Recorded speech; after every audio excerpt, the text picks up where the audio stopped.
Thank you.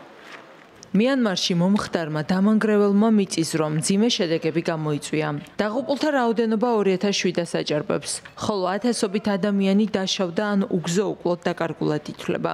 შემთხვევის ეპიცენტრი მანდალაიის რეგიონში მდებარე მრავალსართულიანი საცხოვრებელი კომპლექსის Sky Villas მიმდებარე ტერიტორიაზე იყო. სამაშველო ოპერაციაში ჩინეთისა და ჰონკონგის სპეციალიზებული ჯგუფები ჩაერთნენ. ისინი ერთობლივად აწარმოებენ სამძებრო სამაშველო ოპერაციას მიწისძვრის შედეგად დაზარალებულ ტერიტორიაზე.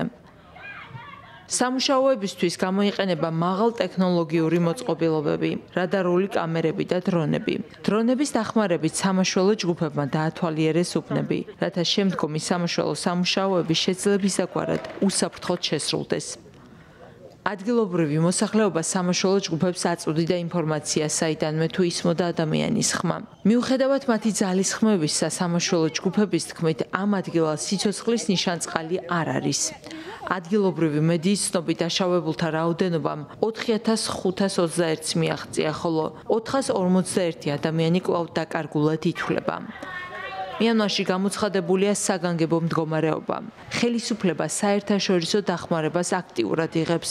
ჩინეთის მიერ გაწეული მხარდაჭერა განსაკუთრებულად მნიშვნელოვანია როგორც ტექნიკური აღჭურვილობის, ისე ადამიანური რესურსის თვალსაზრისით. მაშველები ადამიანების გადასარჩენად განაგრძობენ უწყვეტ მუშაობას. მათთვის ახლა მთავარი დაკარგულების პოვნა და უსაფრთხოების უზრუნველყოფაა დაზარალებულ ზონაში.